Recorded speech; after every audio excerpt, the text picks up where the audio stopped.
HighBridge, a division of Recorded Books, presents The Edge of the Plain, How Borders Make and Break Our World, by James Crawford.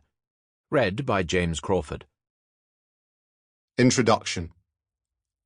High up on the Alpine watershed between Austria and Italy, a border melts and creeps downhill.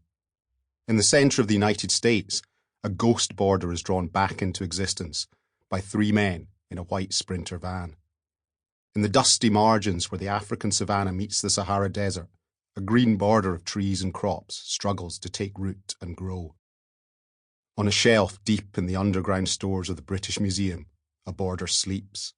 Lost for thousands of years, it has no idea how it came to shape the world.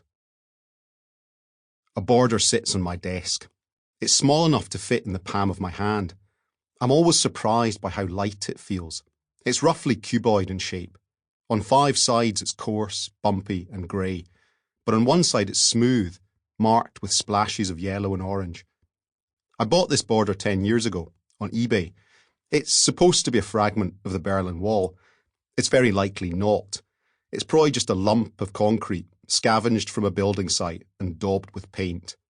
I feel like I can live with this uncertainty. When the wall fell, in November 1989, I was 11 years old. I remember watching on the news as Berliners danced along the top. The same footage was played over and over as one large rectangular slab crashed to the ground. In the days, weeks and months afterwards, people came from all over the world to try to grab their own pieces of the wall. Mauerspechter, they were called, wall peckers. For a few Deutschmarks, they'd hire a small hammer and hack away. Of course, everyone wanted the western side. There was a wall-pecking pecking order. Pieces from the west were covered in iconic graffiti art, whereas pieces from the east were just flat, grey and featureless. Enterprising East Berliners, quick to embrace their newfound access to the capitalist economy, began spray-painting real fragments from their side to make them seem more authentic to buyers. I hope my piece is one of those pieces. Today, the Berlin Wall is the world's most travelled border. Bits of it can be found on 6 continents. They're exhibited in museums and galleries, erected on street corners. One slab is even used as a backdrop to a urine on a Las Vegas casino. The shattering of the wall was, for some, supposed to be the beginning of the end of borders, the end of history even. But history goes on. In fact, it's accelerated away from that moment, and borders have made a comeback. Or rather, they never really went away at all. One Monday morning, in the middle of November 2018, a New York deli chain sent me an email with the subject, avocado shortage. Their message explained that no avocados have crossed the Mexico-US border for the past 3 weeks due to an import pricing dispute, and rather than serving a stockpile of frozen avocados and compromising on quality and taste, avocados were off the menu. They promised to alert me as soon as the situation changed. I have no idea how I was even on their mailing list, and I live in Edinburgh. 2 days later, the US President Donald Trump deployed 7,000 troops to America's southern border and authorised them to use lethal force against what he described as an invasion of migrants. The first 400 of those migrants, part of a walking caravan of more than 10,000 travelling from Honduras, Guatemala and El Salvador, had just arrived in the border city of Tijuana. That same week, it was reported that North Korea and South Korea had blown up front-line guard posts all along the heavily fortified zone that separated their 2 countries for 7 decades, the first step in a tentative agreement to demilitarise their border completely. On the Thursday, the governments of India and Pakistan reached an agreement to establish a cross-border corridor to allow pilgrims to visit a sacred holy temple in Pakistan, the last resting place of Guru Nanak, the founder of the Sikh religion. On the same day, in the Middle East, fighting engulfed the Gaza Strip as thousands of Palestinian demonstrators clashed with Israeli soldiers, and tear gas, flying rocks, bullets and burning tyre smoke filled the skies above an 8-metre-high concrete separation barrier. The week ended with the British Prime Minister, Theresa May, returning from Brussels to announce that she'd brokered a Brexit deal with Europe that would end free movement once and for all. Avocados, invasions, spiritual corridors, human caravans, separation barriers, lethal force, and a British Prime Minister celebrating the end of freedom, all in just 7 days in November. I don't think, in hindsight, that this was a particularly special week for borders, but it made me wonder, slightly more obsessively with each passing day, where borders really came from. When did they begin? How did they evolve and take root? How did they grow up into this vast network of lines, physical and virtual, running all over the earth? And why today are they seemingly the most volatile flashpoints for political and social conflagration across the globe? Is this just a symptom, or could borders themselves be the cause?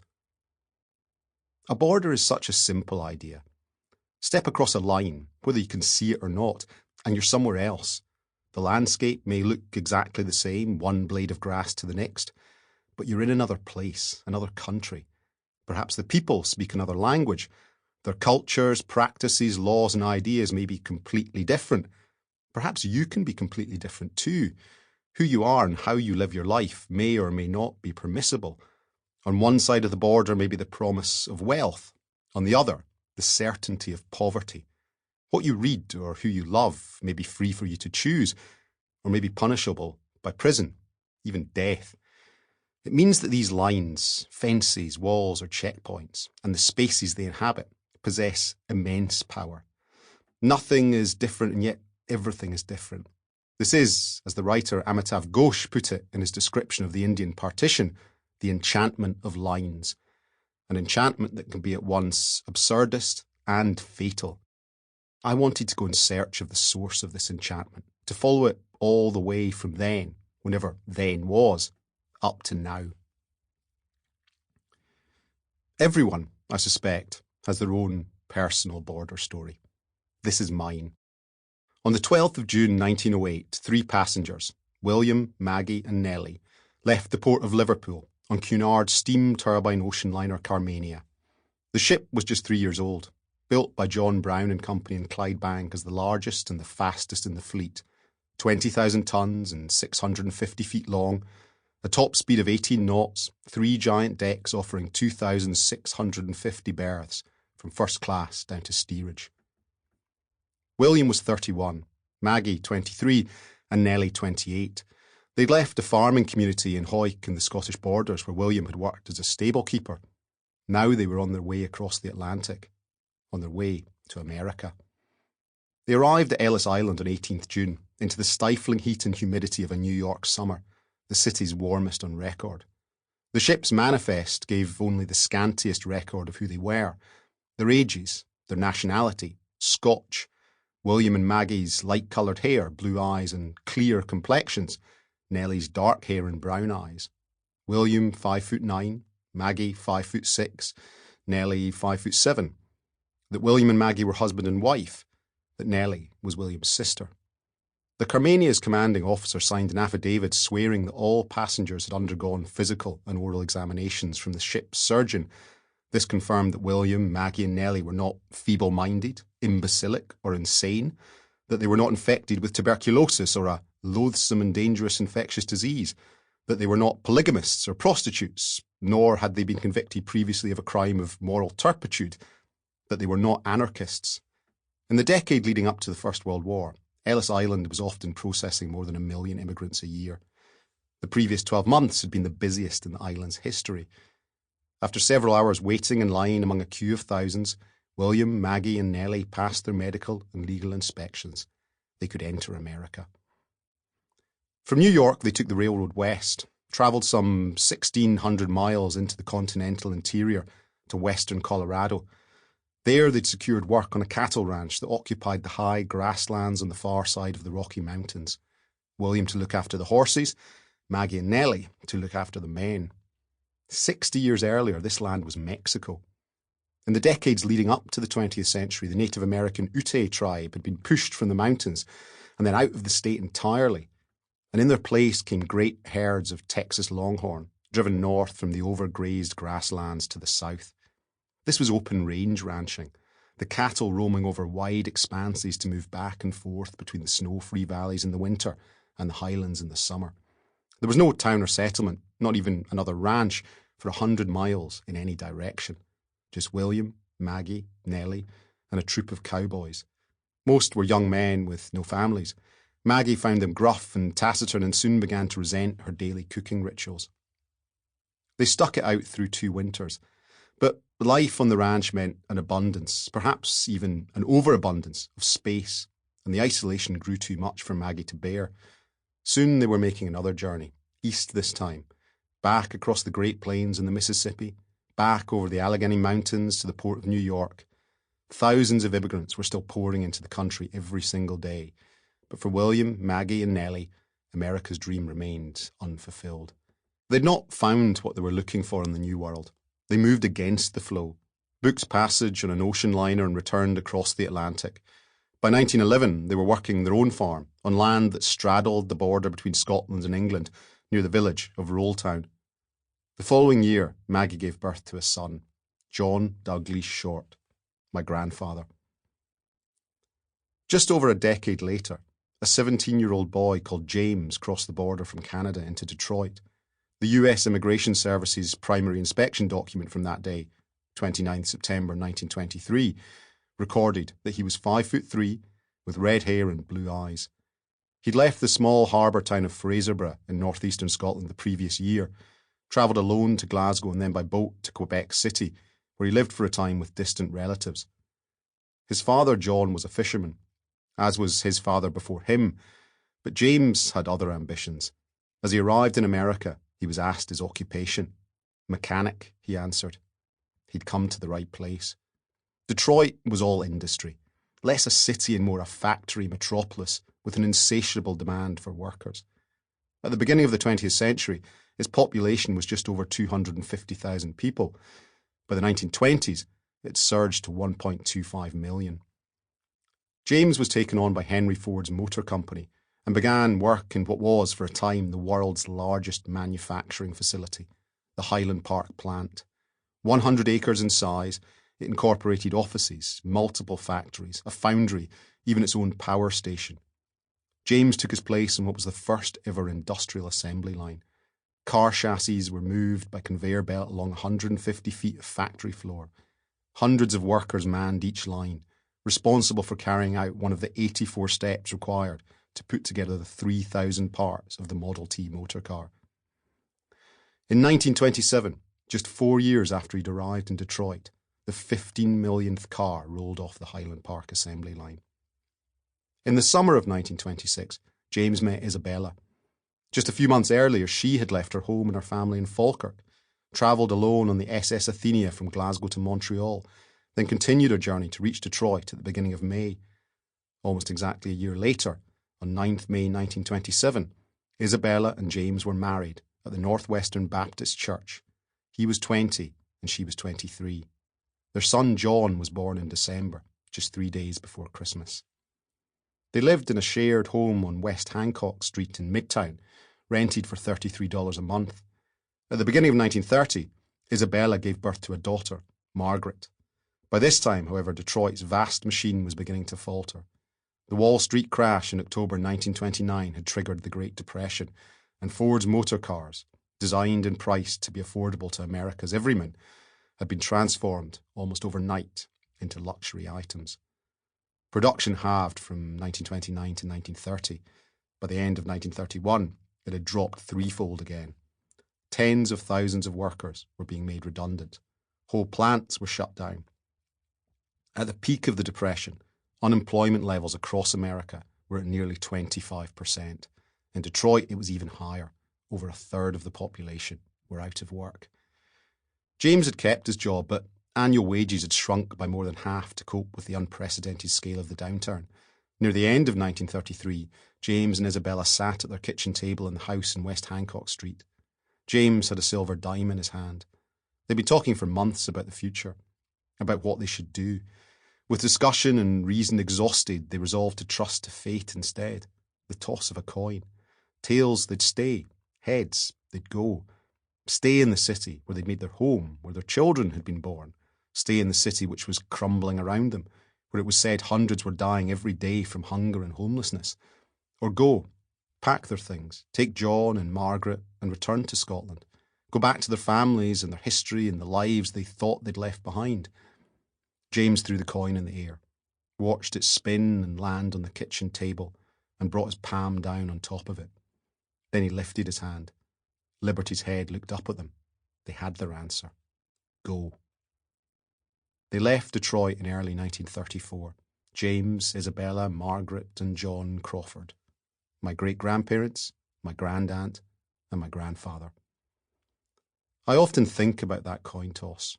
There are, of course, innumerable moments when the course of a life can turn one way or another. Yet still, the flip of a coin offers something so pleasingly binary. It's not open to interpretation or nuance. Heads or tails, go or stay. If it had landed tails, then I would never have existed. Two major branch lines of possibility flickered on and off as the coin spun around in the air of that Detroit kitchen. There's another version of this story told among my family, that the decision to go had already been made, that the coin toss was about where to go, back to Fraserburgh, where James was born, or to Falkirk, where Isabella was born. But maybe there were two coin tosses. If you're going to let chance decide once, then why not twice? I was never able to ask my great-grandparents. Isabella died in 1990 and James 2 years later.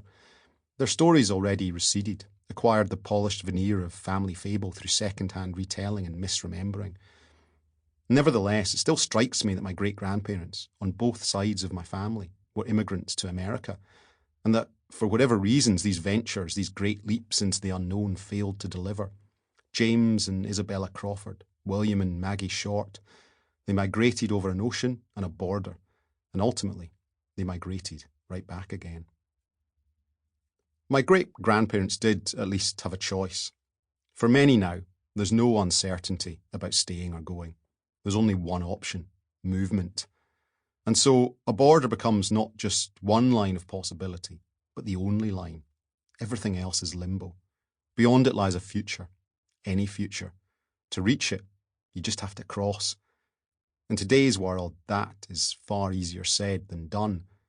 On the one hand, we're struggling to cope with the power of technology and globalization to ignore and even annihilate borders.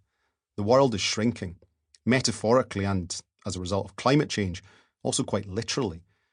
Many borders, in response, are hardening, strengthening, even proliferating. Today, there are more borders in the world than ever before in human history. Nationalist rhetoric is only increasing in volume, and the lines are drawn harder, pulled tighter. Yet all the while, existential threats loom on the horizon that the enchantment Ghosh described cannot prevent. We're all of us now, in effect, standing on a border. Whether looking in or looking out, we're confronted, as never before, by the scale and extent of global inequality.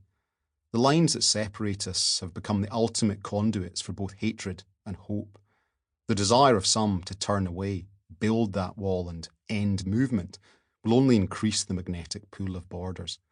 They've become a kind of litmus test for our world, evidence for the progress or recession of all human freedoms, social, political, cultural, economic and artistic. As Norman Mailer put it, one discovers how far one can go only by travelling in a straight line until one is stopped. The edge of the plane is my journey to those stopping points. In the course of writing this book, I travelled in search of borders old and new. I went looking for ancient border markers in the mass grave of a border battlefield in the Greek mountains. I walked the remote, abandoned outposts of the Roman Empire in the twilight of a Scottish summer. 200 miles north of the Arctic Circle, I met an artist who's dedicated his life's work to removing borders and reclaiming the language and divided landscape of his ancient culture. In Bethlehem, in the conflict-torn, border-obsessed West Bank, I stayed in the hotel with the worst view in the world. High in the Odstal Alps, I climbed into a world of vanishing border glaciers. And then, as the months passed at the start of 2020, I couldn't go anywhere. On Thursday, 12th March, I flew from Tromsø via deserted Oslo Airport back to Edinburgh. That same day, Norway closed its borders to all non-nationals. The COVID-19 pandemic was rapidly shutting down the world. And borders, their permeability, their hardness or softness, became constant headline news.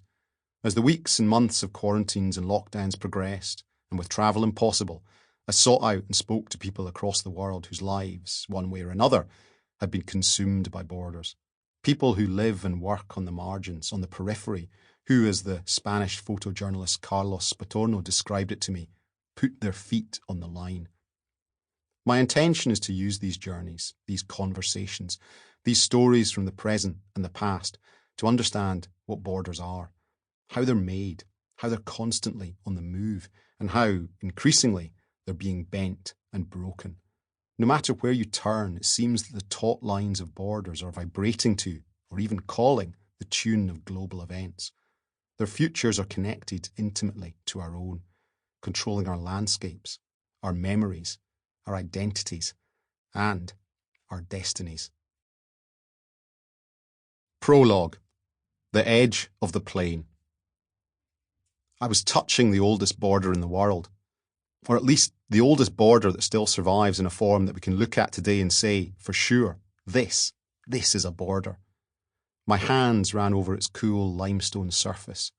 It was a stout, creamy white cylinder, streaked here and there with crystalline seams that glimmered like ice. At almost 1/2 metre long, it was about the same size and shape as a concrete bollard. How do we know that it's a border? Because it tells us. It's covered in inscriptions. They appeared to me at first like the impressions left behind by bird feet in wet sand. I let my fingertips run into their grooves, worn smooth by time. 4,500 years ago, someone bent over this stone cylinder, just like I was bending over it now, studying it beneath the beam of an Anglepoise lamp. With hammer and chisel, were they working by firelight or under the glare of the sun, they began to chip and carve away. Long vertical lines were incised to make columns, and those columns were then filled with spidery, wedge-like characters, our earliest known form of writing, Sumerian cuneiform. Cannot read cuneiform. Those experts who can suggest that it takes a decade or so of study to learn the huge range of symbols and their potential multiple and contradictory meanings. But all the same, writing is writing, and that, at least, I do know. The script in front of me may have been alien, but the hand that produced it was not. I shifted the lamp so that a bleak light was cast across the smooth surface, and as I looked down and around the columns, I felt I could sense those moments where the impressions deepened, the shadows grew darker, and the narrative picked up pace, where the chisel had bitten hard into the meat, the gristle of the stone. On and on the author went, using almost every inch of space. What they were recording, carving, preserving, was the story of a border. It's the earliest one that we have. Perhaps even it's the first ever attempt at writing history. This story starts at the beginning of time. Enlil, the father of all the gods, granted to 2 of his immortal children, Ningirsu and Shara, a city each as their personal possessions. The city of Lagash was Ningirsu's, and the city of Umma was Shara's. Because the lands belonging to these 2 cities lay side by side, Enlil himself decided on a boundary line between them, a divine border. But, the scribe tells us, the people of Umma would not observe it. They crossed Enlil's sacred line to try to take the lands of Lagash as their own. They seized Ningirsu's beloved fields, known as the Gue Dina, the edge of the plain, a stretch of rich, fertile land lying along the northwestern frontier of Lagash. And so Enlil intervened, instructing his representative on earth, Meselim, ruler of the neutral kingdom of Kish, to mark out the border once again. Measuring it, digging a long boundary channel, and to avoid future disagreements, inscribing the specific rights of territory and ownership onto a stone tablet, or stele, to be erected on the dividing line itself. This stele was the Treaty of Meselim, the oldest known peace treaty in history, one of the world's first ever legal documents. Peace did not last. A new ruler of Umma, Ush, refused to accept the border. He had the stele ripped out of the ground. He crossed the boundary channel and took the lands of the edge of the plain. Years passed, a few decades perhaps, and so, deprived of his sacred fields and consumed with anger, Ningirsu created a new leader for Lagash, Eonatum, a super-heroic giant of a man, suckled at birth by the goddess Ninhursag and destined to overturn the sacrilegious land grab.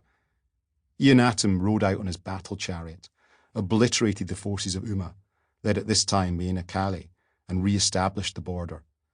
More than that, He re-emphasised it, turning the boundary channel into a double embankment filled with the waters of a wide irrigation canal. He put the old, uprooted mesolim stele back in place, erected new border markers of his own, built shrines to Enlil and Ningirsu, and instituted a kilometre-wide exclusion zone on the Uma side of the canal. As a concession intended to avoid future conflict, he granted the Umaites access to a small tract of the edge of the plain, on the condition that they paid Lagash a share of revenue from the barley they harvested there. Yet the dispute would not go away. Resentment festered, passed down the generations. Soon Nina Kali's son, Urluma, incensed at the shameful terms agreed by his father, was preparing for war. After refusing to pay the duties owed to Lagash from the harvest, he marched on the border, tore out, burned and smashed Mesolim's stelae and Eonatum's pillars, and destroyed the sacred shrines, and proceeded to dry up the canal by rediverting its water into the Umayyad lands. It fell to Enmetina, nephew of the great Eonatum, to respond. He confronted Urluma, the field thief, on the very cusp of the border, at the Hill of the Black Dog, where he drove back and slaughtered the Umayyad forces, sending Urluma running for his life across the boundary canal, leaving the bones of his personnel strewn across the plain. Urluma may have escaped, but his fate was sealed. He was murdered in a palace coup almost as soon as he returned to the city of Uma. In the aftermath, Enmetina rebuilt the holy shrines, extended the boundary canal so that it now ran for some 60 kilometres, and erected another series of border markers all along its length. The pillar that I was looking at now, that was telling this story, was one of those markers. What a journey it's been on since then. It was early January at the beginning of the third decade of the 21st century. The pillar was lying on a soft rectangle of black foam on a long wooden table in the ornate study room of the Middle East collection of the British Museum. My table was at the centre of a line of tables running through 5 vaulted archways. Above were 3 floors of wrought iron balconies and shelving. 10 bays led off this central space, housing tray after tray of artefacts, protected behind tall cases of wood and glass. Alongside me, a woman was handling fragments of pottery from the ancient Assyrian city of Nimrud. Another table down, shattered cuneiform cylinders were arranged for study on mounds of white tissue paper. Even the chairs we were sitting on appeared to be artefacts, their leather upholstery so dry and cracked, and in places bleeding stuffing, that you could imagine they'd been in use since this room was first opened in the middle of the 19th century. I rolled the pillar over. It was spectacularly heavy. There was a compact, muscular density to the limestone. Cuneiform was most commonly written in wet clay, using a stylus made from river reeds. The task of carving it in stone in such minute detail must have been tough going, painstaking work. As was the job of translation. It was only in 2018 that Irving Finkel, the museum's assistant keeper of ancient Mesopotamian script and one of the world's foremost authorities on cuneiform, came to decipher the pillar's long inscription. For at least a century and a half before that, it had lain in the vast basement beneath Bloomsbury, just one piece of stone gathering dust on a shelf, one object among millions of others. Exactly how and when it first got to those storage rooms remains unclear. The museum's own acquisition notes say only that it was most probably acquired before 1884. It must have travelled to London by ship sometime in the latter half of the 19th century, sailed up the Thames to a waiting wharf and been unloaded on the busy docks at Gravesend, perhaps. Did it pass through the newly constructed Suez Canal en route, or did it take the long way round, navigating via the Horn of Africa? Before that, packed up in one of many wooden crates, it would have drifted by barge down the meandering course of the Tigris to the Shat al-Arab, the swift river that empties into the Persian Gulf and the Arabian Sea. The exact find spot remains unknown, somewhere out in the dried-up deserts of the once lush plains of Mesopotamia, the place we now call Iraq.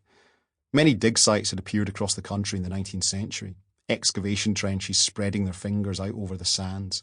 Was there an excited shout of discovery, or a weary shrug as yet another object was added to the day's haul? Either way, the moment came when this cylinder was drawn from the dust to meet the light of day for the first time in thousands of years. It's only now, however, that we realise its true significance. As Finkel worked through the inscription, he became aware of a Sample complete. Ready to continue?